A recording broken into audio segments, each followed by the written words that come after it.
খতম তারাবি পড়া কি বিধান বিস্তারিত জানাবেন। খতম তারাবি সাহাবীরা পড়েছেন বা কোনো তারাবি পড়ে এরকম কোনো ওইভাবে ইয়ে নাই। খতম তারাবি মানে ধীরস্থিরের সাথে সালাত আদায় করবেন। আপনি সূরা ইখলাস দিয়ে পুরো তারাবি পড়েন, কোনো সমস্যা নাই। খতম তারাবিতে কোরআন খতম দিলে এটা ধীরস্থিরভাবে পড়ে ভালো, কিন্তু তারাবিতে কোরআন খতম করতে হবে এটা হলো বিদআত।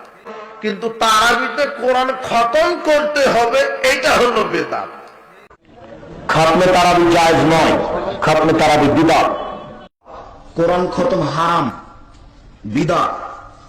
কোরআন খতম চলবে না, তারাবিতেও না। খতম তারাবি চলছে, গোটা দেশে চলছে। যে মসজিদে যাবেন ওই মসজিদে সৌদি আরবের আলেম সহ পৃথিবীর সবচেয়ে বড় ফতোয়া বোর্ড, ফতোয়া আল্লাহ দাইমা ইন্টারন্যাশনাল ফতোয়া বোর্ড, সেখান থেকে খতম তারাবিকে ডাইরেক্ট বিদআত বলা হয়েছে। গোটা পৃথিবীতে চলছে। না, আমি এটা মানতে পারি না। যে মক্কা মদিনায় কি বাংলাদেশের মতো খতম তারাবি পড়ানো হয়, দয়া করে জানাবেন। জি, মক্কা মদিনায় বাংলাদেশের মতো খতম তারাবি পড়ানো হয়, খতম তারাবি পড়ানো হয়। সেটা হয় 10 রাকাতে হোক, কোথাও 10 রাকাতে হয়, কোথাও 20 রাকাতে হয়, কোথাও 10 রাকাতে, কোথাও 20 রাকাতে হয়। এবারে যেহেতু করোনার কারণে 10 রাকাতে হয়েছে, আগে 20 রাকাতে, আবার যদি অবস্থা ভালো হয়েছে আবার হয়তো 20 রাকাতেই পড়বে। তো আপনি এই জন্য খতম তারাবি হয় না তা নয়, খতম তারাবি দোষের কিছু নয়। এর মাধ্যমে কোরআন কারীমকে পরিপূর্ণভাবে পড়া হয়, এর মাধ্যমে তেলাওয়াত হয়, এটা করাটা উত্তম। এটা আমাদের যুগ যুগ ধরে আলেমরা করে আসছে। যারা মনে করে যে খতম তারাবি পড়াটা বেদাত, তারা সঠিক কথাটি বলে না, তারা সঠিক কথা নয়। খতম তারাবি পড়াটা জায়েজ এবং এতে কোনো সমস্যা নেই। তবে এর অতিরিক্ত কোনো ফজিলত হাদিসে কোথাও বর্ণিত হয়নি, কিন্তু সাহাবায়ে কেরামের আমল ছিল এটা। উবাই ইবনে কাব রাদিয়াল্লাহু আনহু তিনি ওমর রাদিয়াল্লাহু আনহুর সময় তিনি পুরো কোরআন পড়তেন এবং সাহাবায়ে কেরাম পুরো কোরআন পড়তেন, কেউ পুরো তাহাজ্জুদে পুরো কোরআন খতম করতেন, স্পষ্ট আছে। কিন্তু কোরআন খতম করা, পুরোপুরি পড়া, এটা একটা ভালো কাজ, এতে কোনো সমস্যা নেই। এটা করা যেতে পারে, এটা বেদাতের কোনো অন্তর্ভুক্ত নয়। যারা বলে বেদাত তারা নিজেরা একটা বেদাত করেছে, এটা নিজেরা চালু করেছে, এটা কেউ বলেনি কোনোদিন, কোনো আলেম দিন এটা বলেনি, কোনো আলেম দিন কোনোদিন সেটা বলেনি যে বেদাত। এটা পরবর্তী কিছু মানুষের নিজের মন থেকে চালু করা জিনিস, সেটা ঠিক নয়। কোরআনে কারীম যত পড়বেন ততই লাভ, যত সুন্দর করে পড়বেন। 30 দিনে কোরআন খতম যদি না করতে পারেন তাহলে দুর্ভাগ্যের বিষয়।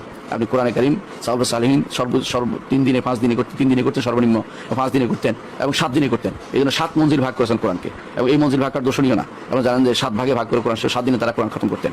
কেউ 5 দিনে করতেন, কেউ 3 দিনে করতেন। তিনি নিচে করলে সেটা আবার রাসূল সাল্লাল্লাহু আলাইহি ওয়াসাল্লাম নিষেধ আসছে, কারণ সেটা বুঝে নাই, সে কোরআনকে বোঝা হয় না। কোনো বর্ণনায় 7 দিনের কথা বলে 7 দিন নিচে না পড়া, কোনো বর্ণনায় 3 দিনে বলা হচ্ছে। তো 3 দিনে অন্তত 10 পারা করে যদি পড়ে, সেটা হচ্ছে কোরআনকে বুঝে পড়া। কোরআন খতম হারাম, বিদআত। কোরআন খতম চলবে না, তারাবিতেও না। আমার এক বন্ধু ফতোয়া দিয়েছেন, শেখ আব্দুর রাজ্জাক বিন ইউসুফ ভাই। আমার বড় আফসোস লাগলো, না জানিয়া ফতোয়া দেওয়া উচিত না। কোরআনে আল্লাহ তাআলা বলেছেন, ওয়ালা তাকফু মা লাইসা লাকা বিহি ইলমুন, যেই ব্যাপারে তোমার জানা নাই সেই ব্যাপারে তুমি সেই ব্যাপারে পিছনে পড়িও না, সেই ব্যাপারে নাক গলাইও না। আপনি যে অঙ্গখানা হাতে পান না সেটা চুলকাইতে জানতেন, আপনি যেটা জানেন না সেটা বলবেন কেন? উনি বলেছেন তারাবির নামাজের মধ্যে খতম করা এটা নাকি বিদআত। খতমে তারাবি জায়েজ নয়, খতমে তারাবি বিদআত। ওনার তো ভাষা ওরকম, নাজায়েজ বিদআত, নাজায়েজ, এটা নাজায়েজ বিদআত। আল্লাহ পাক মাফ করো। এই যে কিতাবটা আমি এমনি আমাদের ফতোয়ার কিতাব দেখাইলে তাইলে হয়তো বলতেন যে হুজুর এগুলো তো হানাফিদের, শাফি, মালিকি, হাম্বলীদের কিতাব। এই যে আমার হাতে কিতাব দেখতেছেন, সৌদি আরবের সাবেক গ্রান্ড মুফতি বিন বাজ রাহমাতুল্লাহ আলাইহির ওই কিতাবের মধ্যেই আছে 11 নম্বর খণ্ডে। এখানে দেখুন 331 নম্বর পৃষ্ঠা, আফজালিয়াতু খাতমিল কোরআন ফি রমাদান, রমজানে কোরআন খতম করার উত্তম হওয়ার আলোচনা। এখানে প্রশ্ন করছে একজন, যাচ্ছা কোরআন রমজানে খতম করার কি হুকুম? এই ব্যাপারে তিনি বলেন, এই যে তাহাজ্জুদের মধ্যে ওই যে 333 নম্বর পৃষ্ঠা আছে, দেখেন, খতমুল কোরআন ফি তারাবি ওয়া তাহাজ্জুদি আমালুন হাসান। তারাবি এবং তাহাজ্জুদে কোরআন খতম করা এটা একটা মুস্তাহাব আমল, উত্তম আমল। এটা তো সুন্নাত, উনি এটাকে মুস্তাহাব বলছেন। আমার কথা কি বুঝতেছেন আপনারা?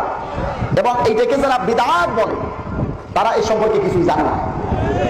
এটা নিজে একটা না জানিয়া একটা কথা বলা এবং নিজে জানে বলে মনে করা, এটাকে আরবি পরিভাষায় বলে জাহলে মুরাক্কাব। জাহলে মুরাক্কাব, আকাশকে না দানা ও বেদানাক কে বেদানাক দার জাহলে মুরাক্কাব আবাদার দারাবে মানাক। মুসলমান ভাইরা আমার, তাইলে তারাবির মধ্যে খতম করা, যে সৌদি আরবের সাবেক গ্রান্ড মুফতি বললেন এটা উত্তম কাজ, এটা মুস্তাহাব কাজ, কথা ঠিক না? আর আমার এই শায়েখ বন্ধুটা বলে ফেললেন নাজায়েজ বিদআত। নাজায়েজ বিদআত বলা ছাড়া আপনার কি আছে? উনি সূরা ফাতিহা সহি করে পড়তে পারেন, মানে কি খতম তারাবি বল? আল্লাহ পাক ওনাকে কোরআন সহি পড়ার তৌফিক দেন। আলে হাদিস শায়েখ তো হয়ে গেছেন, কোরআনটাই আজ শুরু হয়নি, আর ফতোয়া দিচ্ছেন যে তারাবির নামাজের মধ্যে খতম করা বিদআত। নাউযুবিল্লাহি মিন যালিক, নাউযুবিল্লাহি মিন যালিক। হযরত ওমর রাদিয়াল্লাহু তাআলা তো একাধিক খতমের নির্দেশ দিয়েছেন। আল আসকার নাওয়াবি একটা কিতাব আছে ইমাম নাওয়াবি রাহমাতুল্লাহ আলাইহি, এখানে লিখেছেন, ইমাম এটা বোধহয় আনা হয়নি, হযরত ওমর রাদিয়াল্লাহু তাআলা তারাবিতে একাধিক খতমের নির্দেশ দিয়েছেন, কিন্তু বর্তমান জামানা হিসেবে মানুষ যেহেতু দুর্বল, একাধিক খতম করলে মানুষ পাওয়া যাবে না।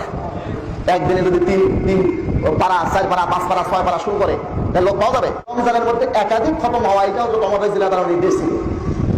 আর এইটাকে আমরা বর্তমান যুগ হিসেবে যেহেতু আমরা দুর্বল, সেই হিসেবে কমপক্ষে এক খতম পড়া দরকার, ঠিক না? আর এটাকে তিনি বিদআত বলতেছেন। আল্লাহ পাক ওনাদের হেদায়েত করেন, সহিহ বুঝ দান করেন।